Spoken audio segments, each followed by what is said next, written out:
Olá, tudo bem? Para essa questão, nós podemos analisar aqui essas cargas, a relação entre elas, a partir das superfícies equipotenciais. Uma coisa que a gente precisa entender, o que são essas superfícies equipotenciais? São regiões aqui, ao redor dessas cargas elétricas, sempre regiões circulares ou próximas de serem um círculo, que vão apresentar o mesmo potencial. Por exemplo, essa região aqui vai apresentar o mesmo potencial do que essa região aqui, porque está no mesmo círculozinho, tá? Então, a gente analisa todas as regiões que vão apresentar o mesmo valor de potencial, lembrando que o potencial é a capacidade que uma carga tem de gerar energia potencial elétrica em outra carga colocada nas suas redondezas.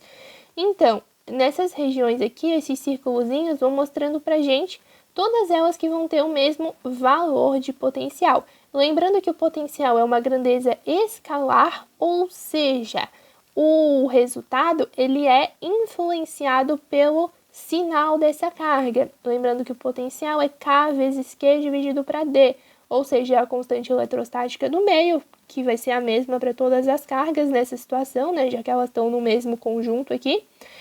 A carga em si, que vai contar sim com o sinal, tá? O potencial pode ser tanto positivo quanto negativo, dependendo da carga que gera ele, mas a distância, do ponto em relação a essa carga.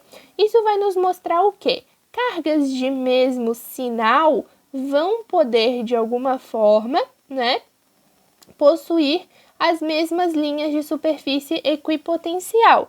Por quê? Porque se elas possuem o mesmo sinal, então o valor final será do mesmo sinal. Por exemplo, se essas duas cargas aqui são positivas, então o valor do potencial delas vai ser positivo. Se essa carga aqui tem sinal negativo, então o valor do potencial dela vai ser negativo. Não tem como uma carga de sinal positivo ter uma mesma linha de superfície equipotencial de uma carga negativa, porque um é positivo e o outro é negativo, não fecha, o mesmo valor.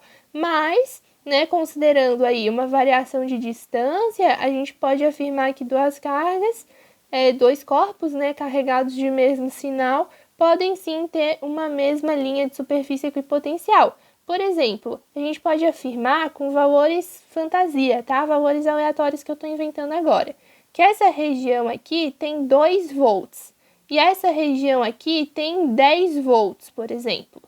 Não, é ao contrário.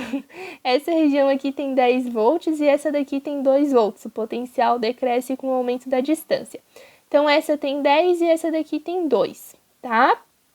Então, a gente pode afirmar que, veja, aqui, essa daqui é uma linha e existe uma continuidade aqui. Então, significa que o mesmo potencial que existe aqui é o que vai existir aqui. Ou seja, aqui também vai ter 2 volts.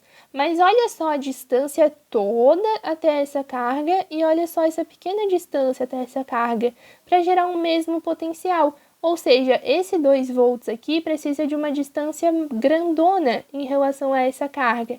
E esse 2 volts aqui precisa de uma distância pequena em relação a essa carga. Isso já nos permite afirmar duas coisas. 2 e 1 vão ter o mesmo sinal, porque elas, a partir desse momento aqui, elas começam a compartilhar linhas, superfícies equipotenciais. Elas vão ter todas essas linhas aqui, compartilhadas. Se elas vão compartilhar linhas, é porque, considerando aí distâncias diferentes, perceba que a distância aqui é sempre menor para essa carga do que para essa aqui, a distância aqui é sempre maior. Mesmo com distâncias diferentes, existem pontos em que elas geram o mesmo potencial, ou seja, elas vão gerar potenciais de mesmo sinal. Se o potencial é o mesmo, o sinal também tem que ser o mesmo. Então, esses valores aqui, de mesmo sinal, nos dizem, que se elas compartilham essas linhas, elas vão ter a mesma carga, o mesmo sinal ali na questão de positivo ou negativo. Então, aqui, a gente pode se afirmar que as cargas 1 e 2 têm sinais iguais. Já quando a gente vem aqui analisar a carga 3, a gente pode perceber que essa carga 3 aqui não vai compartilhar nenhuma linha com 1 e 2, Ela sempre vai ter as suas próprias linhas. Ela não vai ter nenhuma linha que vai circundar todas elas. Por quê? Porque a carga 3 está gerando um potencial diferente. Não vai existir nenhum ponto em que a gente vai ter o mesmo potencial para elas duas, para elas três, né, no caso. Por quê? Porque aqui vai ter um sinal contrário. Logo, que a carga 3, né, Q3, vai ter um sinal oposto a essas duas cargas. Então, isso aí a gente também já pode vir afirmar aqui, ó. Né, porque a gente já exclui 1 e 3, 2 e 3 e 2 e 3. Se 2 e 3 aqui tivessem o mesmo sinal, então elas estariam compartilhando linhas de potencial, mas não é isso que acontece. Mesma coisa com 1 e 3, se elas tivessem o mesmo sinal, as linhas estariam nesse sentido aqui e elas estariam compartilhando. Então, só nos resta 1 e 2 afirmar que elas têm cargas de sinais iguais, tá? Então, 1 e 2 iguais. 1 e 2 opostos a gente anula. Essa daqui seria possível, né? 2 e 3 com sinais opostos. E é isso.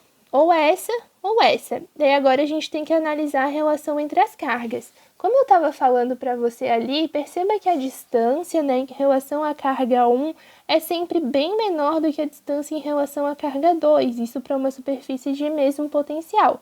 Como a gente sabe ali que potencial é a constante vezes a carga dividido pela distância, dessa forma aqui, ó, potencial é igual a constante vezes a carga dividido pela distância.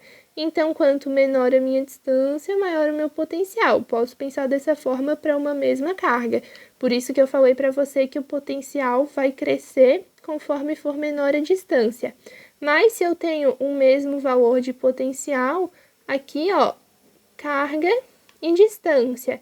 Então, quanto maior for a minha carga, maior a distância que eu preciso colocar para ter um determinado potencial. Quanto menor for o valor da minha carga, menor a distância eu posso ter. Logo, quando a gente passa a analisar aqui, se eu tenho uma carga pequena, eu preciso de distâncias pequenas. Se eu tenho uma carga grande, eu preciso de distâncias grandes.